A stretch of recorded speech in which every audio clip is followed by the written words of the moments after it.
Oh, hey, just checking out the new BB's Q and Provisions Italian blend seasoning, Bada Bing, and that's a product of Bruce Bossuot.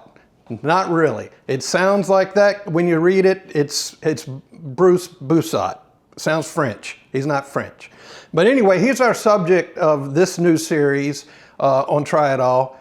And he is going to, in this episode, give us his background, the things he's done in the past. He's now retired in this new venture you're going to love. The first episode, we're just going to cover his background and so forth. But instead of the regular outro that we usually do, we're going to leave you with a really cool new music video for BB's. And then in the second episode, you're going to watch him cook. You're going to see him prepare for throngs of people and learn all about his venture. Thanks so much.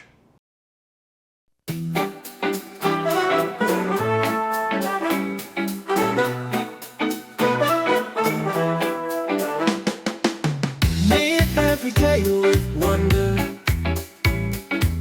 Live every day with love. Open your eyes and take in how life has to offer. Try it all, try it all, try it all, try it all. Remember the things that you said you would do. Remember the things you wanted. Open your eyes and take in what life has to offer.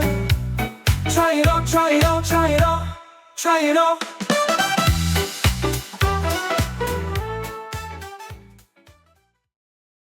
We're here with Bruce Bossuot. Hey, And he runs BB's Q and Provision, and your theme is? if you ain't sneezing, it ain't seasoned. And you'll see his lineup of products, and we'll take you out back to actually watch him cook for a big crowd. So Bruce, it's not always been this. This was not Right. your original calling. Right out of school, where did you go? So, I grew up in South Norfolk, so playing ball at Cascade Park. Yeah, you did. Graduated Oscar Smith, went in the Army when I was 17, so my mom had to sign for me to go. 17. Yep, so spent 3 years in the Army. I was in field artillery. Got out of the Army. I worked for the railroad for 2 years for Norfolk Southern. So left there and got a job as a deputy sheriff, worked at the sheriff's office in Chesapeake for 9 years. And from there, I started teaching fourth grade, and I taught for 6 years, and then became assistant principal, where I retired 3 years ago.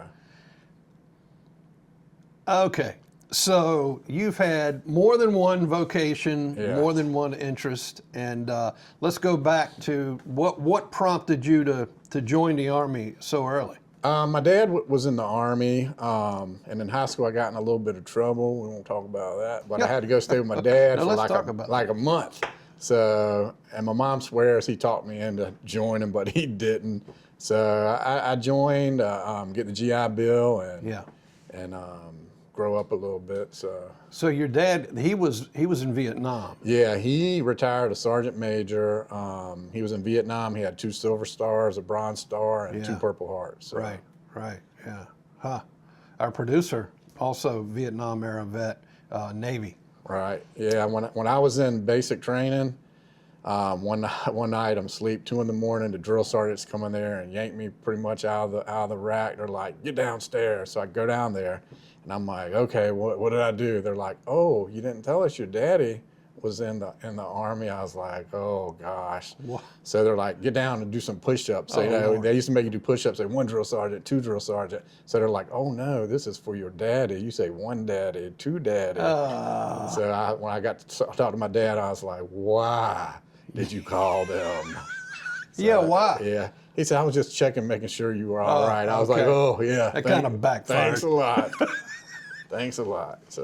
So you left the Army, and that took you to Norfolk Southern. and what was that? What drew you to that? Because this guy is definitely try it all. Yeah, so I just saw an ad in the paper. I got home from the Army. I didn't know really what I wanted to do. I was going to TCC.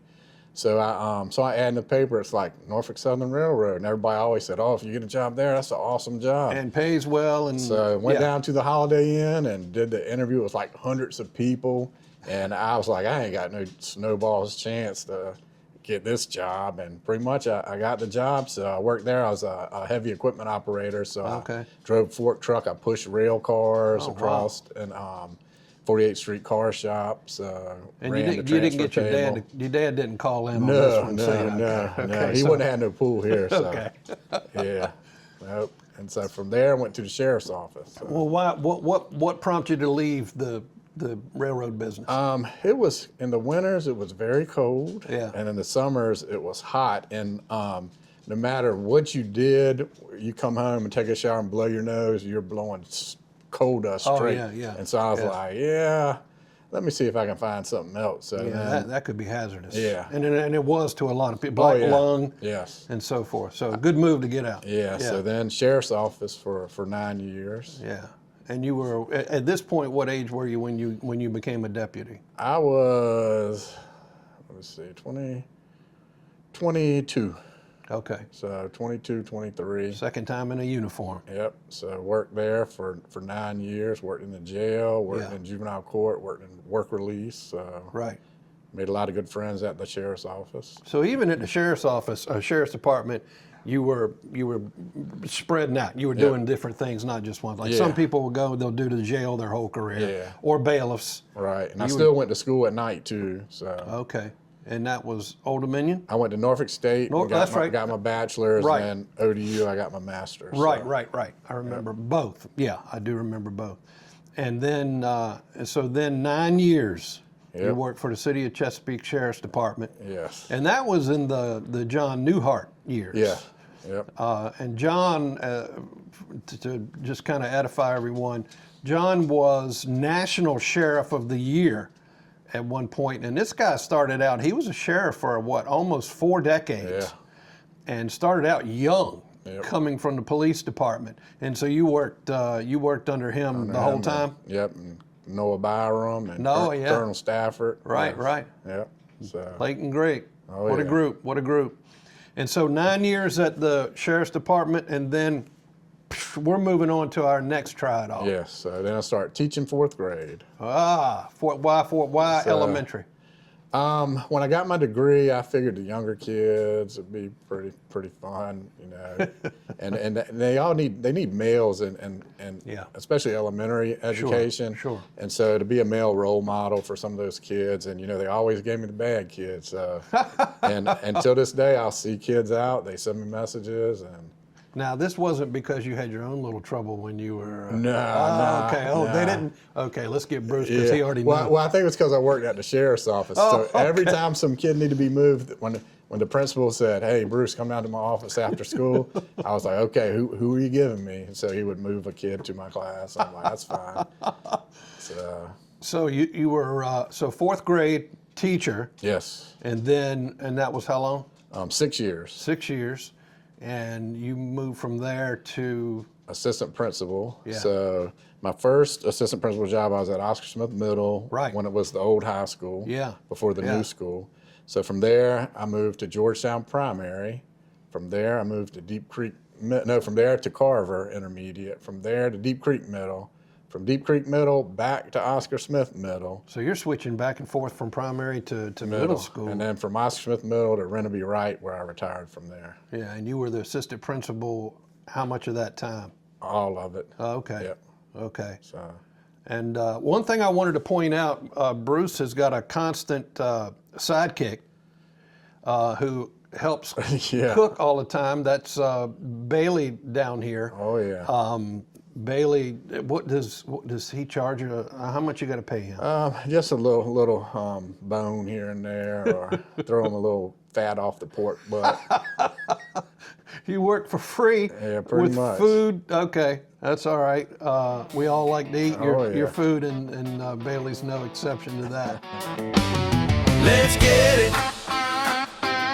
Let's get it. Hey!